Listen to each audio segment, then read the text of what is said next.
नमस्कार साथियों, आज देश जी के ट्रिक में आप सभी का स्वागत है। दोस्तों, इस वीडियो में मैं आपके रेलवे आरपीएफ कांस्टेबल एग्जाम 2024 के लिए जीके जीएस का टॉप 50 महत्वपूर्ण प्रश्नों को कराने वाला हूं, जो कि आपके एग्जाम्स के लिए काफी ज्यादा महत्वपूर्ण रहने वाला है। तो साथियों, इस वीडियो को आप बड़ी ही ध्यानपूर्वक एंड तक जरूर देखिएगा।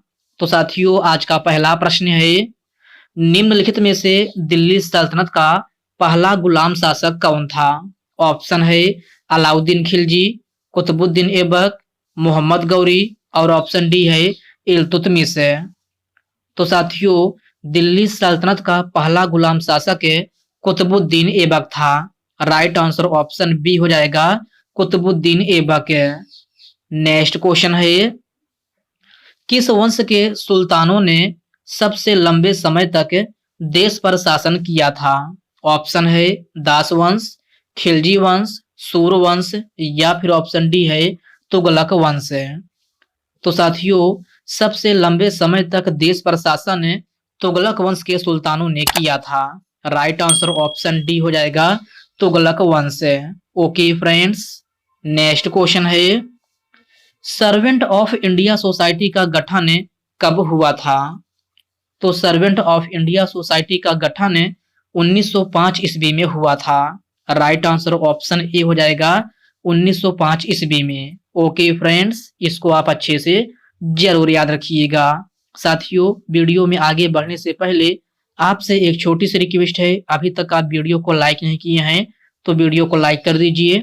और साथियों, अभी तक आप चैनल को सब्सक्राइब नहीं किए हैं तो प्लीज आपसे रिक्वेस्ट है, आप जो है चैनल को सब्सक्राइब करके बेल आइकन को जरूर प्रेस कर लीजिएगा। चलिए साथियों, बढ़ते हैं नेक्स्ट क्वेश्चन की ओर। नेक्स्ट क्वेश्चन आपसे पूछा गया है, निम्नलिखित में से भारत में जिस वायसराय की हत्या हुई थी वह था? Lord Macaulay, Lord Canning, Lord Mayo या फिर ऑप्शन डी है लॉर्ड हार्डिंग। तो आपका राइट आंसर ऑप्शन सी हो जाएगा, लॉर्ड मेयो। भारत में जिस वायसराय की हत्या हुई थी वह आपका लॉर्ड मेयो था। तो आपका राइट आंसर ऑप्शन सी हो जाएगा। नेक्स्ट क्वेश्चन है, अलाउद्दीन खिलजी ने किस स्थान का नाम बदलकर खिजराबाद कर दिया था? इसका ऑप्शन है चित्तौड़, रणथंभौर, कालानौर या फिर ऑप्शन डी है इनमें से कोई नहीं। तो साथियों, अलाउद्दीन खिलजी ने चित्तौड़गढ़ का नाम बदल करके खिजराबाद कर दिया था। तो प्रश्न नंबर 5 का राइट आंसर ऑप्शन ए हो जाएगा, चित्तौड़। ओके फ्रेंड्स, क्लियर है। चलिए बढ़ते हैं नेक्स्ट क्वेश्चन की ओर। नेक्स्ट क्वेश्चन आपसे पूछा गया है, विश्व पर्यावरण दिवस प्रत्येक वर्ष किस तिथि को मनाया जाता है? 10 दिसंबर, 11 जुलाई, 5 जून या फिर ऑप्शन डी है 6 जून। तो आपका राइट आंसर ऑप्शन सी हो जाएगा, 5 जून। विश्व पर्यावरण दिवस प्रत्येक वर्ष जो है आपका 5 जून को मनाया जाता है। ओके फ्रेंड्स, नेक्स्ट क्वेश्चन है, ऑपरेशन ब्लू स्टार निम्न में से किसके साथ जुड़ा हुआ है? तो सभी प्यारे साथी इसका आंसर बताएंगे कि ऑपरेशन ब्लू स्टार जो है आपका किसके साथ जुड़ा हुआ है। तो साथियों, यह आपका स्वर्ण मंदिर के साथ जुड़ा हुआ है। किसके साथ? स्वर्ण मंदिर है। प्रश्न नंबर 7 का करेक्ट आंसर ऑप्शन बी हो जाएगा।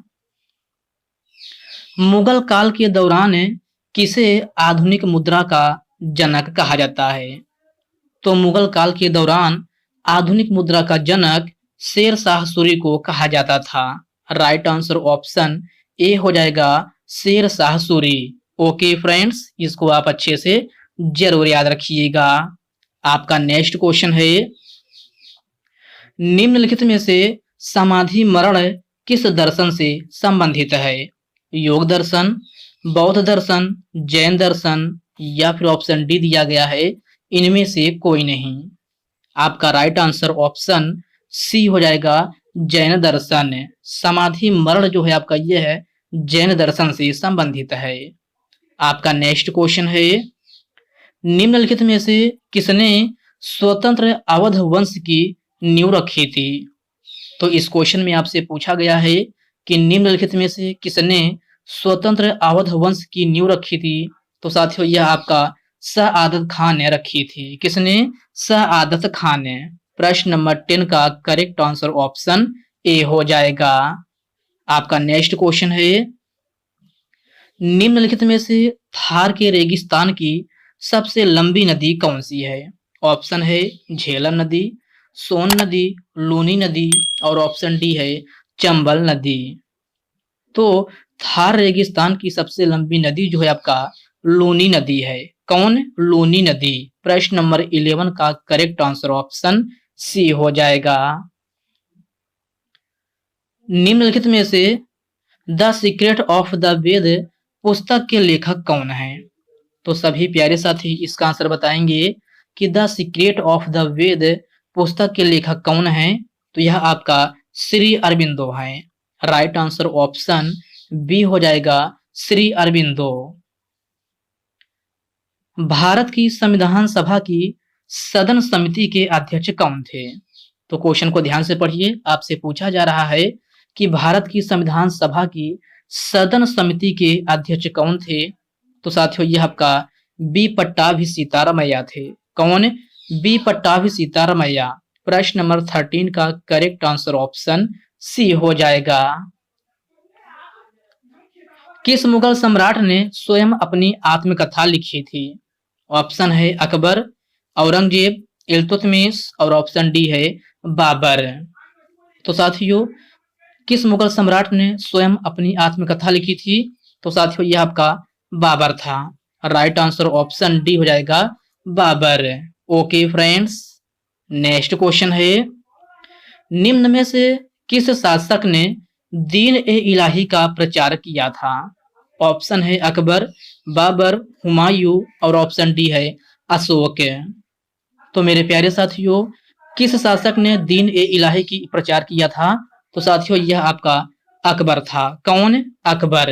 राइट आंसर ऑप्शन ए हो जाएगा। अगला प्रश्न है, अतुल्य भारत किस संगठन की टैगलाइन है? भारतीय रेल, भारतीय पर्यटन, स्वच्छ भारत अभियान या फिर ऑप्शन डी है इनमें से कोई नहीं। तो आपका राइट आंसर ऑप्शन बी हो जाएगा, भारतीय पर्यटन। अतुल्य भारत जो है आपका यह है भारतीय पर्यटन की टैगलाइन है। ओके फ्रेंड्स, क्लियर है। चलिए बढ़ते हैं नेक्स्ट क्वेश्चन की ओर। नेक्स्ट क्वेश्चन आपसे पूछा गया है, कोयला और पेट्रोलियम निम्न में से किस चट्टानों में पाए जाते हैं? तो कोयला और पेट्रोलियम जो है आपका अवसादी चट्टान में पाए जाते हैं। राइट आंसर ऑप्शन ए हो जाएगा, अवसादी चट्टान। नेक्स्ट क्वेश्चन है, सिकंदर लोदी का मूल नाम क्या था? जूना खान, फरीद खान, उल्लुग खान या फिर ऑप्शन डी है निजाम खान। तो मेरे प्यारे साथियों सिकंदर लोदी का मूल नाम जो है आपका निजाम खान था। प्रश्न नंबर 19 का राइट आंसर ऑप्शन डी हो जाएगा, निजाम खान। ओके फ्रेंड्स, इसको आप अच्छे से जरूर याद रखिएगा। आपका नेक्स्ट क्वेश्चन है, भारत में कौन सी नदी को खुला नाला कहा जाता है? गोदावरी, यमुना, नर्मदा या फिर गंगा। तो भारत में कौन सी नदी को खुला नाला कहा जाता है? तो साथियों यह आपका यमुना नदी को कहा जाता है। किसको? यमुना नदी को। प्रश्न नंबर 20 का राइट आंसर ऑप्शन बी हो जाएगा। लक्षद्वीप में कितने द्वीप समूह हैं? तो साथियों इस क्वेश्चन में आपसे पूछ रहा है कि लक्षद्वीप में कितने द्वीप समूह हैं? तो लक्षद्वीप में 36 द्वीप समूह हैं। कितना? 36 है। प्रश्न नंबर 21 का राइट आंसर ऑप्शन ए हो जाएगा। भारत के किस नगर को सिलिकॉन वैली कहा जाता है? तो आपको बताना है भारत के किस नगर को सिलिकॉन वैली कहा जाता है? हैदराबाद को, बेंगलुरु को, चेन्नई को या फिर मुंबई को। तो आपका राइट आंसर ऑप्शन बी हो जाएगा, बेंगलुरु को। सिलिकॉन वैली जो है आपका किस बेंगलुरु को जो है आपका सिलिकॉन वैली कहा जाता है। तो आपका प्रश्न नंबर 23 का राइट आंसर ऑप्शन बी हो जाएगा। नेक्स्ट क्वेश्चन है, एनु जनजाति कहाँ पाई जाती है? तो मेरे प्यारे साथियों एनु जनजाति जो है आपका यह है जापान में पाई जाती है। राइट आंसर ऑप्शन सी हो जाएगा, जापान में। हम्पी किस नदी के तट पर स्थित है? तो आपको बताना है हम्पी किस नदी के तट पर स्थित है। कावेरी नदी, तुंगभद्रा नदी, सतलज नदी या फिर ऑप्शन डी है गोदावरी नदी। आपका राइट आंसर ऑप्शन बी हो जाएगा, तुंगभद्रा नदी। हम्पी जो है आपका यह है तुंगभद्रा नदी के तट पर स्थित है। नील नदी कहाँ गिरती है? तो इस क्वेश्चन में आपसे पूछा गया है कि नील नदी कहाँ गिरती है। तो नील नदी जो है आपका भूमध्य सागर में गिरती है। कहाँ? भूमध्य सागर में। प्रश्न नंबर 26 का राइट आंसर ऑप्शन ए हो जाएगा। जोग जलप्रपात निम्नलिखित में से किस नदी पर स्थित है? तो जोग जलप्रपात जो है आपका शरावती नदी पर स्थित है। राइट आंसर ऑप्शन ए हो जाएगा, शरावती नदी पर। राज्य पूछा जाए तो कर्नाटक राज्य में है। कहाँ? कर्नाटक राज्य में। सबसे बड़ा महाद्वीप कौन सा है? अफ्रीका महाद्वीप, एशिया महाद्वीप, ऑस्ट्रेलिया महाद्वीप या फिर ऑप्शन डी है इनमें से कोई नहीं। तो सबसे बड़ा महाद्वीप जो है एशिया महाद्वीप है। राइट आंसर ऑप्शन बी हो जाएगा, एशिया महाद्वीप है। और सबसे छोटा पूछा जाए तो सबसे छोटा आपका ऑस्ट्रेलिया महाद्वीप है। ओके फ्रेंड्स, क्लियर है। चलिए बढ़ते हैं नेक्स्ट क्वेश्चन की ओर। नेक्स्ट क्वेश्चन आपसे पूछा गया है हवाई जहाज किस मंडल में उड़ते हैं? ऑप्शन दिया गया है समताप मंडल, मध्य मंडल, आयन मंडल और ऑप्शन डी है क्षोभ मंडल। तो हवाई जहाज जो है आपका समताप मंडल में उड़ते हैं। राइट आंसर ऑप्शन ए हो जाएगा, समताप मंडल में। विश्व में इलायची का सबसे प्रमुख उत्पादक देश कौन सा है? तो साथियों क्वेश्चन को ध्यान से पढ़िएगा। इसमें आपसे पूछा जा रहा है विश्व में इलायची का सबसे प्रमुख है। यहाँ पर सबसे प्रमुख लगा है तो इसको आप जरूर ध्यान रखिएगा कि सबसे प्रमुख उत्पादक देश कौन सा है। तो आपका भारत है। राइट आंसर ऑप्शन ए हो जाएगा, भारत है। साथियों आपका इलायची का उत्पादन तो ग्वाटेमाला में भी होता है, लेकिन यहाँ पर से आप प्रमुख शब्द जो लगा दिया है तो प्रमुख उत्पादक देश जो है आपका भारत है। तो राइट आंसर ऑप्शन ए हो जाएगा। नेक्स्ट क्वेश्चन है एनु जनजाति कहाँ पाई जाती है?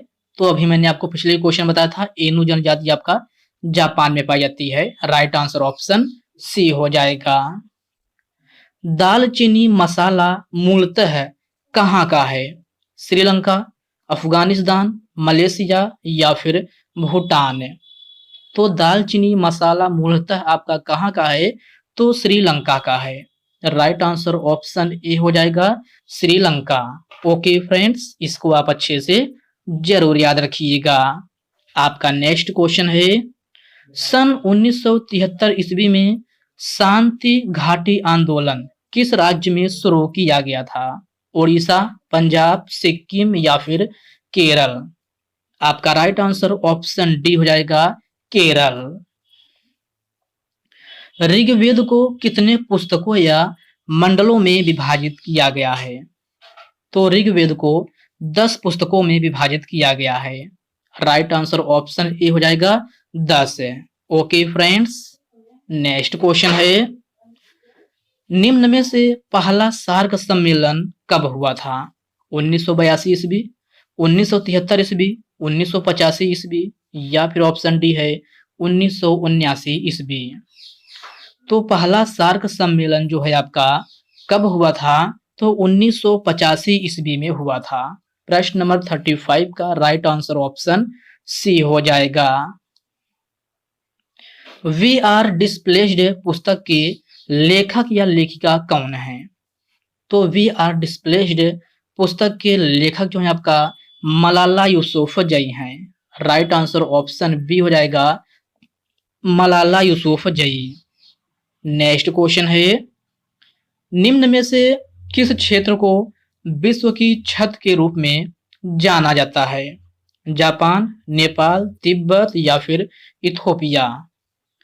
तो किस क्षेत्र को विश्व की छत के रूप में जाना जाता है? तो प्यारे साथियों यह आपका तिब्बत है। राइट आंसर ऑप्शन सी हो जाएगा तिब्बत। विश्व व्यापार संगठन का मुख्यालय कहाँ पर स्थित है? तो आपको बताना है विश्व व्यापार संगठन का मुख्यालय कहाँ पर स्थित है। तो यह आपका जिनेवा में स्थित है। प्रश्न नंबर 38 का राइट आंसर ऑप्शन ए हो जाएगा जिनेवा। कथा सरित सागर किसके द्वारा लिखा गया है? तो कथा सरित सागर सोमदेव के द्वारा लिखा गया है। राइट आंसर ऑप्शन डी हो जाएगा सोमदेव। तंजौर का बृहदेश्वर मंदिर निम्न में से किस देवता को समर्पित है? विष्णु, शिव, इंद्र या फिर श्री कृष्ण? तो तंजौर का बृहदेश्वर मंदिर जो है आपका भगवान शिव को समर्पित है। राइट आंसर ऑप्शन बी हो जाएगा भगवान शिव। ओके फ्रेंड्स, इसको आप अच्छे से जरूर याद रखिएगा। आपका नेक्स्ट क्वेश्चन है निम्नलिखित में से चित्रकला की कौन सी शैली महाराष्ट्र की है? वारली, मधुबनी, श्रृंगेरी या फिर ऑप्शन डी है इनमें से कोई नहीं। तो चित्रकला की कौन सी शैली महाराष्ट्र की है? तो साथियों यह आपका वारली है। राइट आंसर ऑप्शन ए हो जाएगा वारली। वारली चित्रकला शैली जो है आपका महाराष्ट्र से संबंधित है। साथियों मधुबनी आपका कहाँ का है? तो मधुबनी आपका बिहार का है। कहाँ का? बिहार का। नेक्स्ट क्वेश्चन है निम्नलिखित में से कौन सी मिट्टी कपास उगाने के लिए उपयुक्त है? तो कपास उगाने के लिए उपयुक्त मिट्टी कौन सी है? तो यह आपका काली मिट्टी है। राइट आंसर ऑप्शन डी हो जाएगा काली मिट्टी। ओके फ्रेंड्स, क्लियर है। चलिए बढ़ते हैं नेक्स्ट क्वेश्चन की ओर। नेक्स्ट क्वेश्चन आपसे पूछा गया है निम्नलिखित में से राजाओं की घाटी कहाँ स्थित है? मिस्र में, नाइजीरिया में, इथोपिया में या फिर इनमें से कोई नहीं। तो राजाओं की घाटी जो है मिस्र में स्थित है। राइट आंसर ऑप्शन ए हो जाएगा मिस्र में। विश्व का सबसे ऊंचा पठार कौन सा है? तो विश्व का सबसे ऊंचा पठार जो है आपका तिब्बत का पठार है। राइट आंसर ऑप्शन सी हो जाएगा तिब्बत का पठार। जनसंख्या के आकार के अनुसार सबसे बड़ा महाद्वीप कौन सा है? तो सभी प्यारे साथी इसका आंसर बताएंगे कि जनसंख्या के आकार के अनुसार सबसे बड़ा महाद्वीप कौन सा है? अमेरिका महाद्वीप, एशिया महाद्वीप, अफ्रीका महाद्वीप या फिर ऑप्शन डी है ऑस्ट्रेलिया महाद्वीप। तो जनसंख्या के आकार के अनुसार सबसे बड़ा महाद्वीप एशिया महाद्वीप है। प्रश्न नंबर 45 का करेक्ट आंसर ऑप्शन बी हो जाएगा। सबसे प्राचीन वेद कौन सा है? तो आपको बताना है सबसे प्राचीन वेद कौन सा है? यजुर्वेद, सामवेद, अथर्ववेद या फिर ऋग्वेद? आपका राइट आंसर ऑप्शन डी हो जाएगा ऋग्वेद। सबसे प्राचीन वेद जो है आपका ऋग्वेद है। तो प्रश्न नंबर 46 का करेक्ट आंसर ऑप्शन डी हो जाएगा। हर्षचरित किसके द्वारा लिखी गई थी? बाणभट्ट, कौटिल्य, वाल्मीकि या फिर कालिदास? तो हर्षचरित जो है बाणभट्ट के द्वारा लिखी गई थी। राइट आंसर ऑप्शन ए हो जाएगा बाणभट्ट। ओके फ्रेंड्स, इसको आप अच्छे से जरूर याद रखिएगा। आपका नेक्स्ट क्वेश्चन है निम्नलिखित में से मुद्रा राक्षस नामक पुस्तक के लेखक कौन है? कल्हड़, बाणभट्ट, विशाखदत्त या फिर इनमें से कोई नहीं। तो साथियों आपसे मुद्रा राक्षस नामक पुस्तक का लेखक पूछा गया है। तो मुद्रा राक्षस नामक पुस्तक के लेखक जो है आपका विशाखदत्त हैं। कौन? विशाखदत्त। प्रश्न नंबर 48 का करेक्ट आंसर ऑप्शन सी हो जाएगा। नौसेना दिवस कब मनाया जाता है? 4 दिसंबर, 5 दिसंबर, 8 नवंबर या फिर 12 जनवरी? तो साथियों नौसेना दिवस प्रत्येक वर्ष जो है आपका 4 दिसंबर को मनाया जाता है। राइट आंसर ऑप्शन ए हो जाएगा 4 दिसंबर को। ओके फ्रेंड्स, नेक्स्ट क्वेश्चन है पेंगुइन चिड़िया कहाँ पाई जाती है? तो सभी साथी इसका आंसर बताएंगे कि पेंगुइन चिड़िया कहाँ पाई जाती है, अमेरिका, अफ्रीका, अंटार्कटिका या फिर फ्रांस है। तो पेंगुइन चिड़िया जो है आपका अंटार्कटिका में पाई जाती है। राइट आंसर ऑप्शन सी हो जाएगा, अंटार्कटिका में। ओके फ्रेंड्स, इसको आप अच्छे से जरूर याद रखिएगा। आपसे पूछा जाए कि पेंगुइन चिड़िया कहाँ पाई जाती है, तो पेंगुइन चिड़िया आपका अंटार्कटिका में पाई जाती है। केसर का सबसे बड़ा उत्पादक राज्य या केंद्र शासित प्रदेश कौन सा है? ऑप्शन है दिल्ली, जम्मू कश्मीर, केरल या फिर कर्नाटक है। तो केसर का सबसे बड़ा उत्पादक राज्य या केंद्र शासित प्रदेश कौन सा है, ये क्वेश्चन आपके लिए होमवर्क रूप में है। सभी साथी इसका आंसर कमेंट बॉक्स में कमेंट करके बताएंगे कि केसर का सबसे बड़ा उत्पादक राज्य या फिर केंद्र शासित प्रदेश कौन सा है। ओके फ्रेंड्स, तो साथियों आज के इस वीडियो में बस इतने ही प्रश्न करते हैं। तो साथियों यह वीडियो आपको कैसी लगी, आप कमेंट बॉक्स में कमेंट करके अपना फीडबैक जरूर दीजिएगा और साथ ही साथ प्रश्न नंबर 51 का आंसर कमेंट बॉक्स में कमेंट करके आप लोग जरूर बताइएगा। साथियों यह वीडियो आपके लिए थोड़ा हेल्पफुल लगा हो तो इस वीडियो को लाइक कर दीजिए, अपने साथियों के साथ शेयर कीजिए। फ्रेंड्स अभी तक आप चैनल को सब्सक्राइब नहीं किए हैं तो प्लीज आपसे रिक्वेस्ट है, आप जो है चैनल को सब्सक्राइब करके बेल आइकन को जरूर से जरूर प्रेस कर लीजिएगा। तो चलिए साथियों, इसी के साथ हम मिलते हैं किसी नेक्स्ट वीडियो में। तब तक के लिए जय हिंद दोस्तों।